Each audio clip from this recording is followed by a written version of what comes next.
Sejam bem-vindos ao Haja Saúde, o podcast da Unidade Local de Saúde do Médio Tejo, que lhe dá a conhecer o mundo da saúde de forma descomplicada e informativa.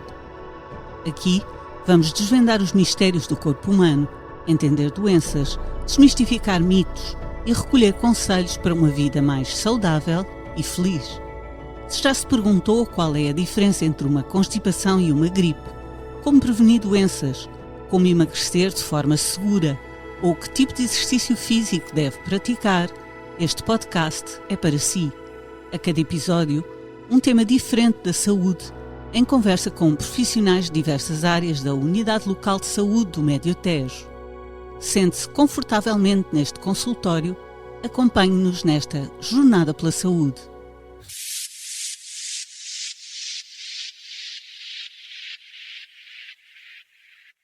Sejam muito bem-vindos a mais um episódio do Haja Saúde. Eu sou a Filipa Melo e este é o primeiro podcast integralmente produzido pelo Serviço Nacional de Saúde.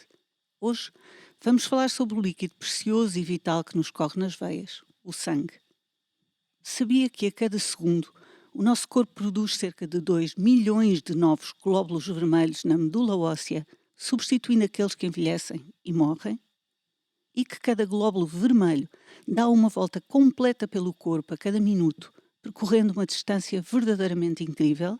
Pois é, o sangue, a sua constituição, as suas funções e a sua utilização pela medicina moderna são um tema absolutamente fascinante. Não resisto a dar-lhe mais 2 dados curiosos, só para abrir ainda mais o seu apetite para a nossa conversa.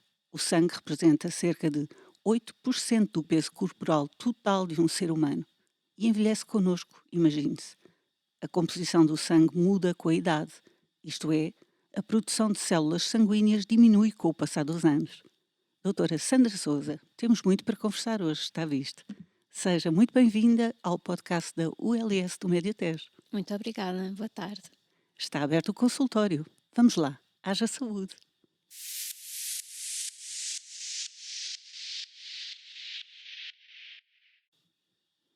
Doutora Sandra, pode apresentar-se, por favor, contar-nos o seu percurso e o que faz hoje aqui na ULS do Médio Tejo.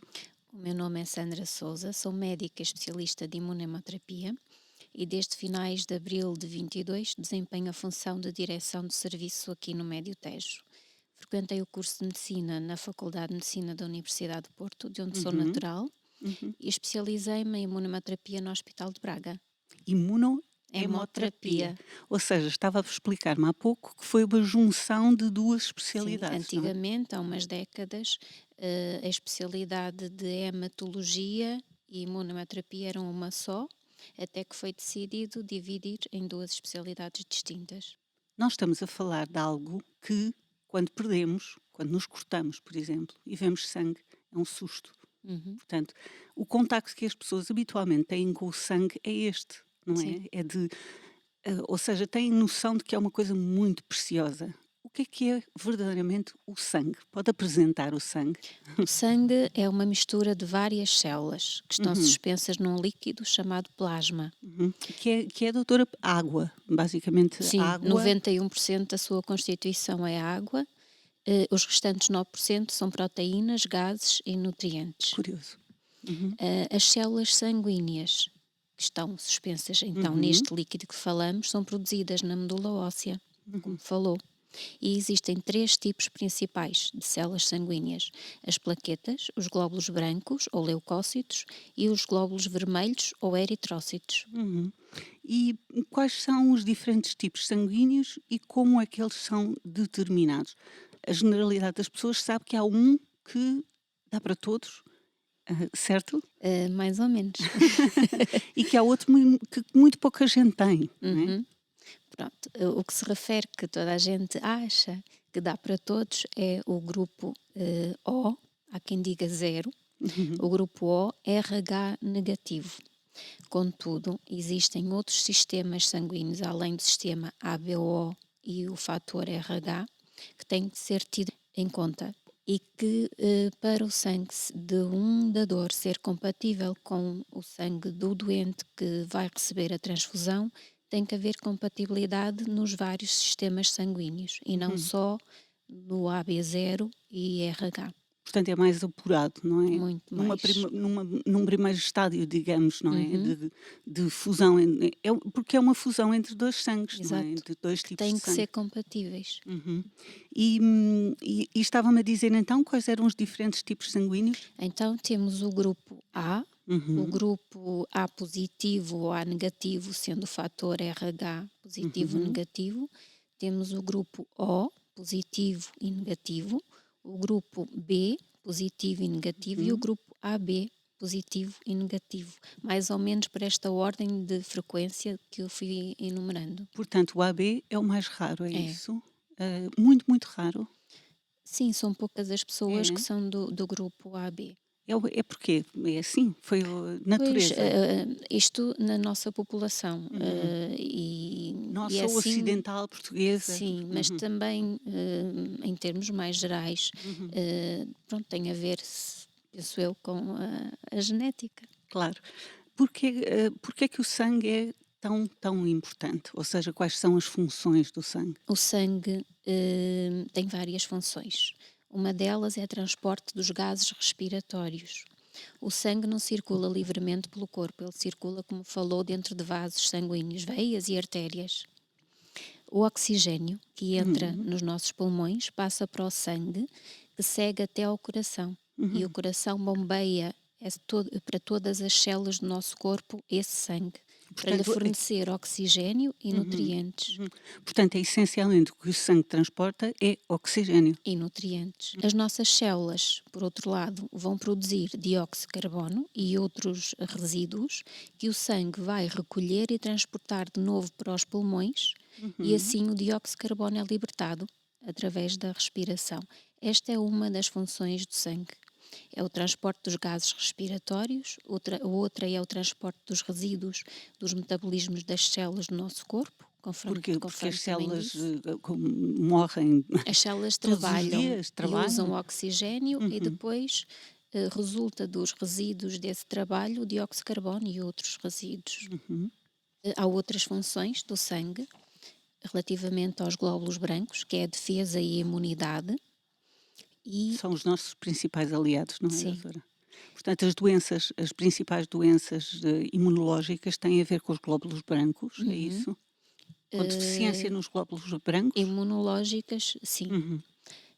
E depois ainda temos as plaquetas Uhum. e os fatores da coagulação, que existem em circulação no plasma, que permitem a coagulação sanguínea. Quando nos cortamos, por exemplo, vai haver logo um primeiro rolhão feito pelas plaquetas e que depois vai fazer desenvolver toda a cascata da coagulação para formar um coágulo e parar a hemorragia. Isso é muito importante os senhores saberem, não é? Quando Sim. se cortam, não é? Aliás, há aquele lápis, antigamente usava-se o lápis hemostático, não Uhum. é?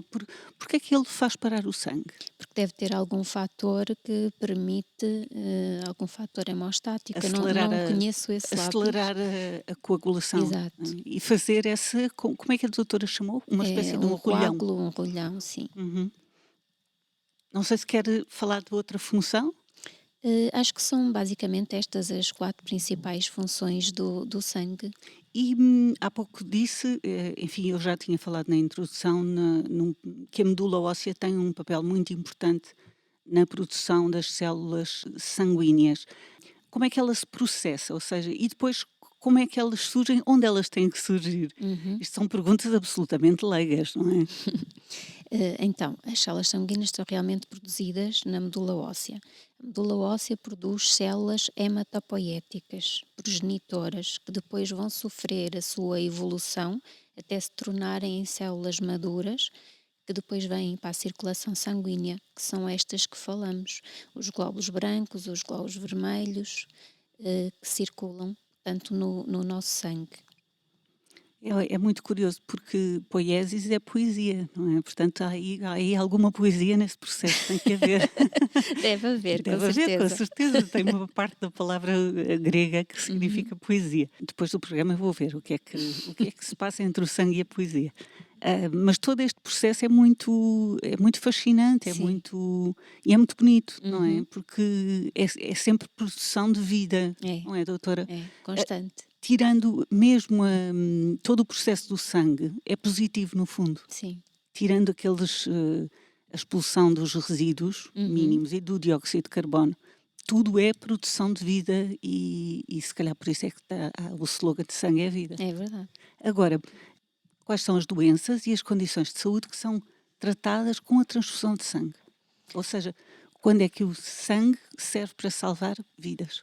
O sangue pode salvar vidas, nomeadamente em doenças hematológicas em que a medula óssea já não tem esta capacidade de produzir as células sanguíneas e então as pessoas ficam dependentes de transfusões, nomeadamente o chamado síndrome mielodisplásico, que Uhum. significa que a medula óssea já não está capaz de produzir células sanguíneas. Então as pessoas ficam dependentes de transfusões sanguíneas para terem níveis mais adequados de hemoglobina que lhes permita que o oxigênio chegue às células do organismo. Uhum.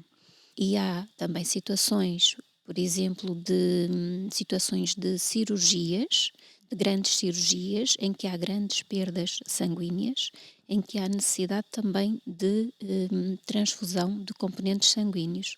Para Pode, compensar aquilo que se perde, exatamente, claro. para ajudar a parar a hemorragia e para ajudar a subir o número de glóbulos vermelhos, é o valor da hemoglobina, para compensar as perdas. Para além dos acidentes, não é, doutora? Exato, Que é. cirurgias Uhum. pode ser acidentes, traumatismos Uhum. ou cirurgias programadas ou mesmo de emergência. Eu estava a perguntar no início que nós temos grandes problemas de reservas de sangue, não é? Sim, Ahm, Imagine-se, é um cenário terrível, não é? Termos alguém que sofreu um acidente ou que, enfim, que está doente e o médico não ter sangue disponível para essa pessoa. Como é que nós estamos em termos de reservas e porquê é que é tão importante doar sangue? as reservas este ano estão abaixo do número ideal A nível a nacional. nível nacional e penso que internacional também. O que acontece é que nós continuamos e se calhar até aumentamos o número de cirurgias e o número de tratamentos oncológicos, nomeadamente, que ficaram um bocado parados quando da pandemia. E isso implica um maior gasto de Uhum. componentes sanguíneos. Quando as colheitas são em número menor e os gastos são em número maior, não se consegue ter um equilíbrio entre o que se colhe e o que se gasta. Por isso é muito importante dizer às pessoas que dar sangue pode salvar vidas, porque a falta de sangue pode implicar não fazermos cirurgias que estão programadas, porque temos que guardar, como falou, esse estoque que temos, esse estoque de emergência para situações realmente de emergência e não fazer os tratamentos programados. Há situações em alguns hospitais que têm conhecimento que este ano tiveram mesmo que cancelar cirurgias por falta de sangue. Quais são os números, doutora, relativos ao LS, por exemplo, no ano passado? O ano passado colhemos um bocadinho acima das 6.000 unidades. Porque se contabiliza comunidades, pode explicar? Sim, nós quando colhemos sangue a um dador, na nossa OLS não fazemos colheitas por aférese, fazemos colheitas de sangue Por, total. por Aférese, que significa? que significa que é colher só um componente sanguíneo, através de um equipamento muito específico. Nós não o fazemos, na OLS nós fazemos colheita de sangue total. Portanto, com todos os componentes. Depois já lhe vou Exatamente. pedir que explique quais são. Sim. Sim. E conseguimos, no ano de 2023, semelhante às colheitas do ano 2022, cerca de 6.000 unidades, Que, que depois são separadas nos vários componentes sanguíneos, nos 3 componentes sanguíneos, são, já agora? que são o concentrado de eritrócitos, o concentrado de plaquetas e o plasma fresco congelado. Que servem para coisas distintas. Sim, cada Oh, um tem a sua cada função. um, cada um tem a sua função. Não sei se quer destacar alguma delas. Sim, o concentrado de eritrócitos é usado quando a capacidade de transporte de oxigênio num doente está aquém do que Está deveria estar. comprometida, não é? Exato.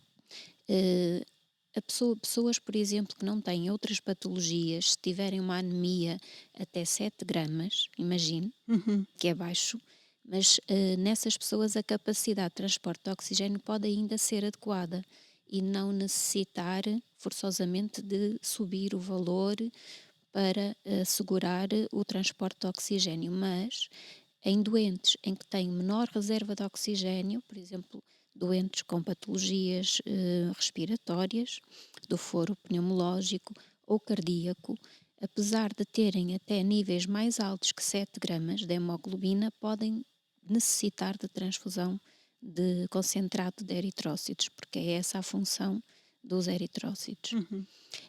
Relativamente ao concentrado de plaquetas, como eu falei, separa-se o sangue total em eritrócitos, concentrado de eritrócitos, concentrado de plaquetas e plasma. O concentrado de plaquetas de um único dador não serve, não é suficiente para uma transfusão para um adulto. Quantas unidades são? Normalmente fazemos um conjunto de 4 ou 5 concentrados plaquetários de cada dador. Portanto, temos que ter entre 4 a 5 dadores do mesmo grupo sanguíneo para podermos juntar e fazer Uma utilização. um pool de Portanto, plaquetas as 4 dádivas do mesmo grupo. E de facto com estas contas não são muito difíceis, não é? Perceber que tem que haver Tem que 4 haver muitas pessoas dádivas para termos, ajudar uma. exatamente, para termos 4 que sejam do mesmo grupo a fazer um pool, Ou que é seja, só para um doente. doutora, na verdade não são 4, são muitas para que se Exatamente. consiga do mesmo grupo Uhum. e conforme, como dizia há pouco, não é? Em escadinha. Quanto mais raro é, mais difícil será conseguir. Sim. Ou seja, quer dizer, o que está a subliminar aqui, podíamos fazer como os anúncios, aqueles anúncios subliminares que estava sempre por trás da nossa voz, não está, não se preocupem, mas estava sempre, venham dar sangue, não é? Sim. Porque é uma mensagem e como diretora do serviço, eu imagino que seja aquilo que quer transmitir a toda a hora, venham dar sangue, porque é, de facto, muito, muito importante. É. E como é que é garantida a segurança nas transfusões, doutora? O sangue, quando é doado, é, portanto, como já falamos, separado em 3 componentes sanguíneos e isso acontece no serviço de sangue da unidade hospitalar de Torres Novas, inclusive do sangue doado no serviço de imunoterapia de Tomar e de Abrantes. Durante a própria dádiva, são colhidas amostras de sangue em tubos de análises laboratoriais em todas as dádivas, quer para determinar o grupo sanguíneo, o fator RH e rastrear possíveis infecções bacterianas e virais que possam ser transmissíveis por transfusão. Ou seja, que eliminam aquele E sangue.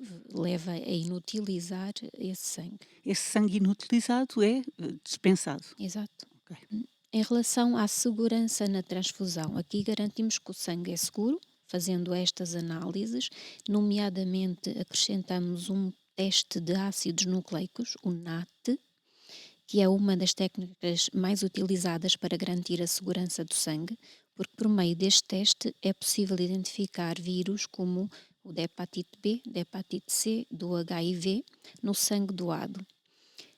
É um teste de alta sensibilidade cuja meta é garantir os princípios de sangue seguro. E depois, para assegurarmos que o sangue certo seja administrado ao doente certo e tentarmos minimizar um erro humano de administrar um sangue a um doente, mas não era para aquele doente, então o centro hospitalar investiu num sistema de segurança transfusional que assegura isso mesmo, com a ajuda de chips que introduzimos no sangue e com a leitura de código de barras por parte do enfermeiro Que por interessante. radiofrequência que vai verificar se aquele sangue é o sangue certo para aquele doente. Chips no próprio sangue. Sim, Não no imagino. saco do sangue. Que interessante. não é no sangue, é mesmo É no no saco. saco que transporta o sangue. Sim. Pois. Qual é o impacto das doenças sanguíneas raras na qualidade de vida das pessoas? Há várias doenças. Podemos falar, por exemplo, em doenças da coagulação de sangue, os hemofílicos ou doença de von Willebrand.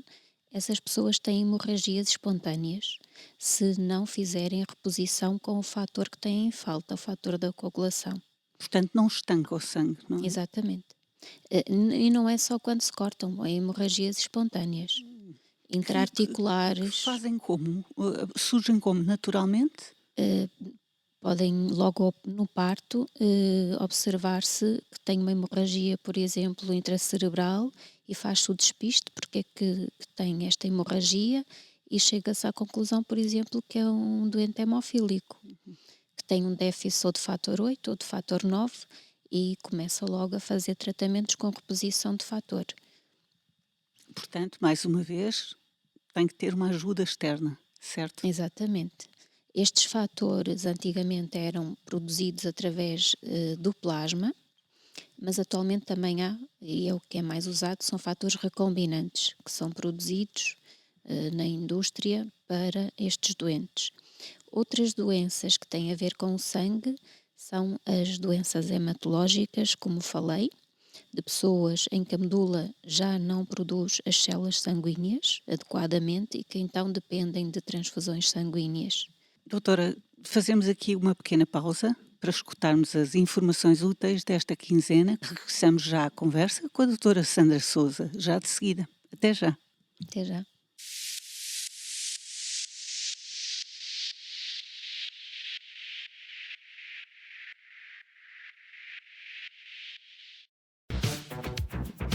O inverno já se instalou na região do Médio Tejo e retornam as preocupações com as infecções respiratórias como a gripe e a Covid-19.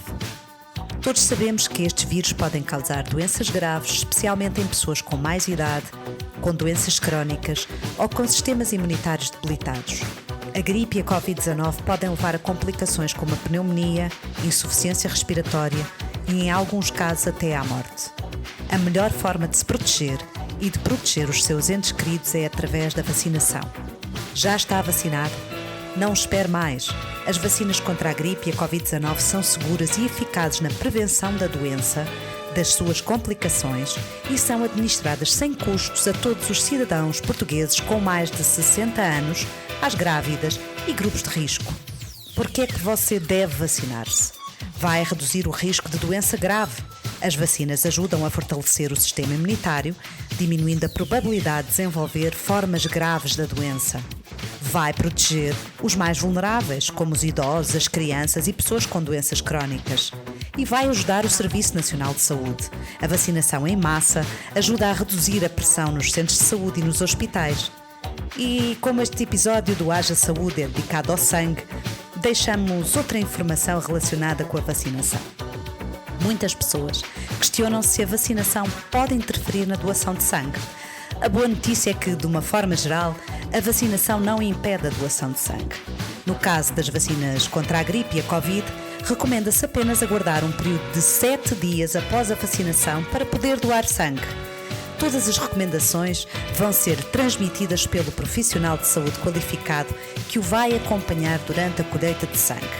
Saiba, no entanto, que deve, pelo menos, esperar 4 semanas após receber vacinas com vírus vivos ou vírus atenuados, como por exemplo o vírus da febre amarela.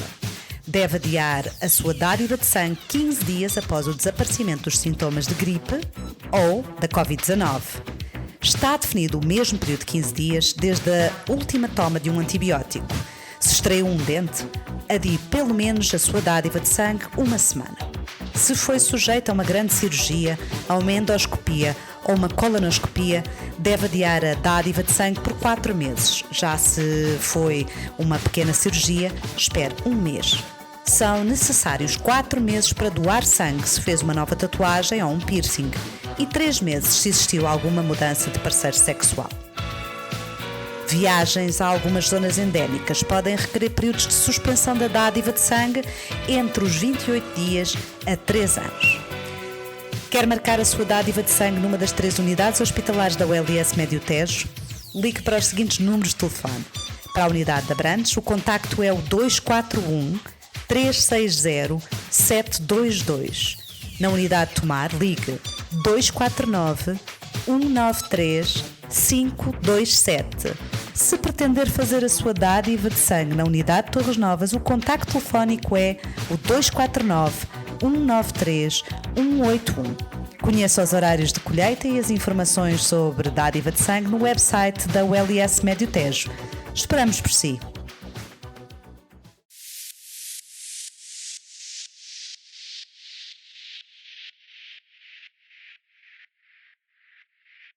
Estamos de regresso à conversa sobre o sangue e a importância da doação. Obrigada por escutar o Haja Saúde.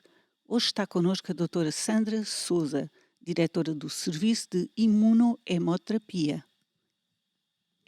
Nesta segunda parte, doutora, vamos falar sobretudo sobre a doação, ou seja, na primeira parte explicámos o que é o sangue, enfim, explicou o que é o sangue e, fundamental, explicou que há garantias de segurança, ou seja, que na ULS do Médio Tejo utilizam-se as técnicas e tecnologias mais avançadas para garantir a segurança da transfusão.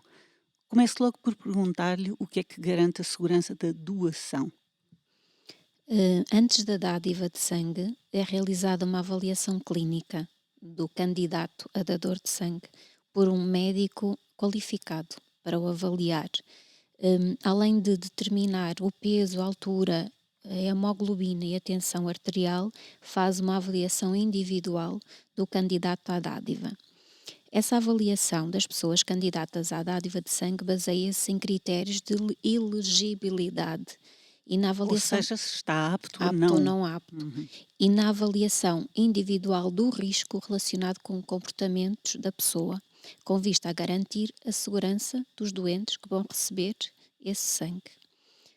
Se não forem identificadas situações que possam pôr em causa quer a segurança do dador, quer a segurança do receptor enquanto doente, então a pessoa pode dar sangue. Ou seja, é muito importante dizer, é totalmente seguro. Sim. E dar sangue, quanto sangue é que é doado de cada vez que se Não faz? chega a 500 mililitros. Ou seja, não se perde mais do que isso. Quantas doações é que se pode fazer por ano? Depende se é homem ou se é mulher.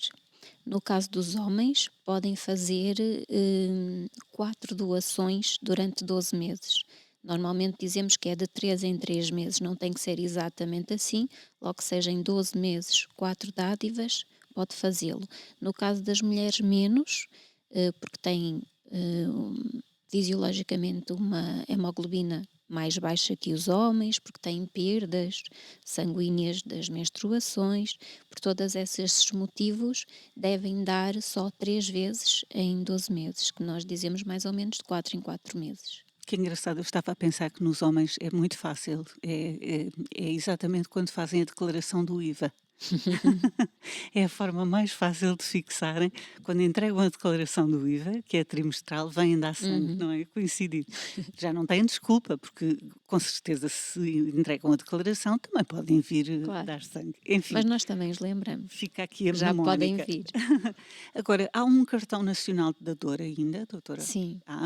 E que traz que tipo de vantagens às pessoas? Há o cartão nacional, que é impresso pela Casa da Moeda. É o Instituto Português do Sangue que, cada vez que uma pessoa dá sangue, os serviços hospitalares transmitem que foi feita essa doação, eles recebem essa informação e então pedem à Casa da Moeda para emitir. Mas mesmo não tendo esse cartão, porque há pessoas que nos vêm dizer que já doaram várias vezes, nunca lhes chegou o Não cartão, chegou, pois acontece. mas basta ser dador e existe registros nos serviços de que são dadores, inclusive alguns serviços dão também um cartão em papel, mas eles, sendo dadores, já têm benefícios, mesmo não tendo esse cartão nacional, porque há registros a nível institucional. E quais são esses benefícios, doutora? Os benefícios para um dador de sangue começa por ter direito a estacionamento. Aqui no Médio Tejo, que nomeadamente em Torres Novas há muito onde estacionar, Mas há hospitais que é muito difícil Pois, pois. estacionar ou têm até que pagar o estacionamento para irem fazer a Por dádiva. exemplo, nos IPOs são logo à entrada, portanto são lugares muito cobiçados. Sim. Enfim, nós estamos a dizer isto, mas de facto é uma vantagem. É. É uma vantagem e faz todo o sentido Sim, que as pessoas todo. sejam acarinhadas, digamos assim, e que seja tudo facilitado. Além do estacionamento, doutora. Além do estacionamento, têm direito à isenção das taxas moderadoras no acesso à prestação de cuidados de saúde do SNS, desde que façam pelo menos 2 dádivas em 12 meses. Têm direito ao reconhecimento público da pessoa dadora de sangue, em que são emitidos diplomas pelo Instituto Português de Sangue e atribuídas medalhas de acordo com o número de dádivas que as pessoas fazem, e têm direito à ausência ao trabalho para dar sangue. Pois, portanto, têm direito a estacionar, têm um espaço para eles, têm uma medalha, certo? E não pagam aquilo que os outros cidadãos pagam para utilizar o Serviço Nacional de Saúde, ou seja, podem faltar ao trabalho, no fundo, são Sim. dispensados do trabalho para virem dar sangue. Ou seja, no fundo são. E ainda têm direito a um seguro de dador. Então, portanto, as mulheres disse que era de 4 em 4 meses, Sim. os homens, na altura da declaração do IVA, 3 em 3 meses. Então, vamos saber mais sobre a doação. Acho que algumas pessoas, ou quem nunca veio doar sangue, não sei como é que imaginam que seja, não é? Mas talvez seja bom dizer que entramos numa salinha muito simpática, onde numa salinha ao lado vão-nos dar bolachinhas e sumo, ou seja, o dador é muito acarinhado, não é? Sim, e tem que ser, porque ele vem de forma voluntária e altruísta para ajudar outras pessoas que precisam do sangue que ele pode disponibilizar. E talvez as pessoas tenham medo pensando que eu dou sangue, vou ficar muito fraco, naquele dia não vou conseguir fazer algumas coisas, não é nada assim. Não costuma ser assim. Pode acontecer para algumas pessoas, mas também isso é avaliado pelo médico. E se necessitar de mais tempo de repouso, nós passamos uma declaração para a entidade patronal a dizer que precisa de, além do tempo que esteve a doar e da viagem de regresso ao posto de trabalho, que precisa de mais tempo Para descansar, para repor. repouso. Exatamente. É importante dizer que, se pretenderem vir dar sangue, espero que sim, que venham, é muito importante tomarem um pequeno almoço. Não virem em jejum dar sangue e reforçarem a ingestão de líquidos, para ser muito mais fácil para o enfermeiro encontrar a veia para picar, que às vezes ela esconde-se. É muito importante a ingestão de líquidos. Ou pequeno almoço ou almoço, porque há recolhas à tarde, ou não, Sim, doutora? aqui no centro hospitalar só fazemos de manhã. Há locais em que fazem durante a tarde, mas para isso não é aconselhável um almoço, é aconselhável um lanche, uma refeição mais ligeira para não tirarmos sangue, não colhermos sangue no período de digestão, que depois pode não haver circulação sanguínea no estômago. É uma refeição ligeira, tipo um lanche. Portanto, essa é a preparação. Muitos líquidos, Sim. bom pequeno almoço ou um almoço muito ligeiro, no caso de vir dar sangue, à tarde. Há alguma outra indicação prévia? É bom que tenham descansado bem durante a noite, que não venham diretamente do trabalho por turnos, porque é um esforço grande para o organismo. E evitar, se forem fumadores, evitar fumar 2 horas antes da dádiva, se conseguirem. Suponho que também a ingestão de álcool, não? Sim. No dia anterior, na noite anterior? Se for um copo ao jantar, também não há mal.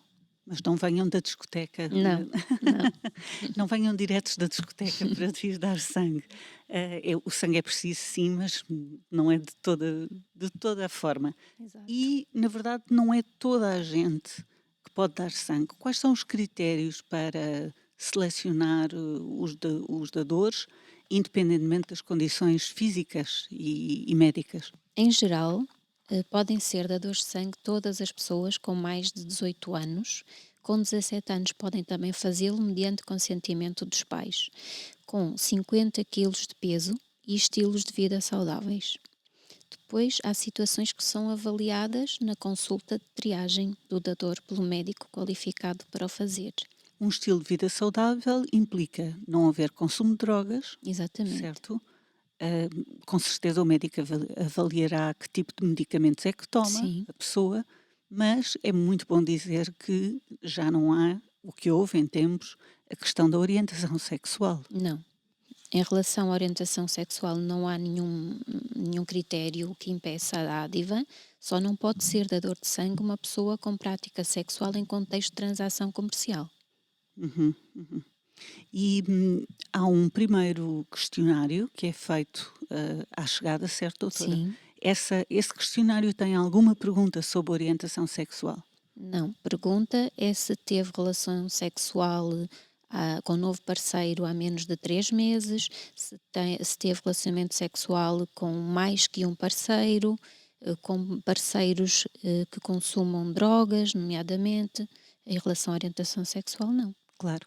E isso por causa do tempo de transmissão, não é? Das Exatamente, doenças. porque estas análises que fazemos a todas as dádivas, hum, nomeadamente a doenças que possam ser transmitidas sexualmente e depois pela transfusão, existe um período chamado de janela em que os aparelhos podem não detectar a infecção ou a existência do vírus ou da bactéria, por isso é necessário alguns períodos, desde que teve relação com um novo parceiro, é esperar 3 meses para depois vir doar sangue, por exemplo.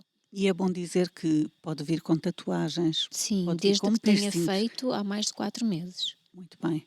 Algum outro impedimento, doutora? Drogas injetáveis. Claro. Não podem ser dadores pessoas que consomem drogas de forma endovenosa. Em relação às drogas fumadas ou inaladas, há um período de suspensão que depende de cada droga. Uhum. E alguém que foi, enfim, que consumiu drogas Se foram injetáveis, não pode ser nunca dador. mais na vida. É bom dizer isso, não é? Sim. Porque todas as pessoas têm, podem ter Claro. uma recuperação, Uhum. mas é bom saber isso e tem a ver com certeza só com questões clínicas. Sim. Porquê que é tão importante os jovens serem dadores? É muito importante porque a nossa população de dadores está a envelhecer. Há pessoas que deram de forma muito regular e dádivas de sangue, imensas dádivas, mas que chegam a um limite de idade e de condição clínica que depois não podem continuar. Por isso é importante que os jovens venham substituí-los. Porque para a geração que tem hoje 70, cerca de 60 e quase 70, é verdade que havia uma tradição muito grande Sim. de doação de sangue, Uhum. não é, doutora? Sim. E depois o que é que terá acontecido? Enfim, deixou de ser uma prática Pois cívica? não se percebe, se calhar era importante nas escolas falarem que é um ato de cidadania, não é? É um ato de altruísmo para com o outro e que isso, qualquer um de nós ou o nosso familiar pode vir a precisar de uma transfusão de sangue, por isso é importante doar sangue. Hum. Estávamos a dizer, portanto, tem um estacionamento garantido Uhum. à partida. Mas não venham todos na mesma hora, nem na hora de ponta do hospital, não é? Sim. E a seguir vão ter uma consulta com um médico e depois são dirigidos São para uma dirigidos enfermeira. à enfermeira, à sala de colheitas, em que aí é seguro doar sangue porque todo o material utilizado é esterilizado, descartável e utilizado uma única vez. E todos os profissionais cumprem com os requisitos de boas práticas, nomeadamente desinfecção do membro onde vão fazer a colheita. Todos esses cuidados são tidos em conta. Para além de que garante, porque já doei várias vezes, da simpatia garantida. A seguir, fica-se a descansar.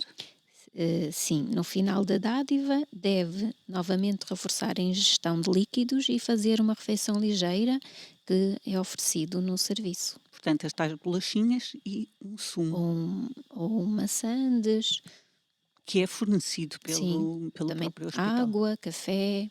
Muito bem. E depois sairá com certeza muito mais De coração cheio? Com o coração cheio. Com um bocadinho menos de sangue, Sim. mas bastante cheio. Chegamos ao fim da nossa conversa sobre o sangue. Obrigada, doutora Sandra Sousa, foi um prazer. Obrigada, igualmente. Para quem nos está a ouvir, fica o apelo que vale sempre a pena repetir porque é muito, muito urgente. Dê sangue, estará a dar vida. Diga-o aos seus familiares e amigos. Espalhe este convite. Esperamos que não aconteça, mas um dia pode ser você ou alguém próximo a precisar de uma transfusão. Neste preciso momento, há com certeza em Portugal alguém que dela precisa. Por isso, dê sangue, dê vida. Estamos à sua espera, também aqui na ULS do Médio Tejo. Nós voltamos daqui a 15 dias neste consultório que lhe diz tudo, mesmo tudo sobre saúde, pela sua saúde, para que haja saúde. Dê sangue, dê vida. Até daqui a 15 dias. A Unidade Local de Saúde do Médio Tejo dá a resposta direta a cerca de 170 mil utentes em 35 unidades funcionais de cuidados de saúde primários e 3 hospitais. Dr. Manuel Constâncio, em Abrantes, Nossa Senhora da Graça, em Tomar e Rainha Santa Isabel, em Torres Novas. Iniciou atividade em janeiro de 2024, a partir de uma reestruturação do modelo organizativo do SNS, para mais e melhores cuidados e uma relação mais próxima com a comunidade dos concelhos de Abrantes, Alcanena, Constância, Entroncamento, Ferreira do Zézere, Mação, Sardual, Tomar, Torres Novas, Vila Nova da Barquinha e Vila de Rei. Obrigada por estar connosco neste podcast. Subscreva-o e marque-o na agenda. Siga-nos nas redes sociais. Estamos juntos para cuidar de si e dos seus. Haja saúde.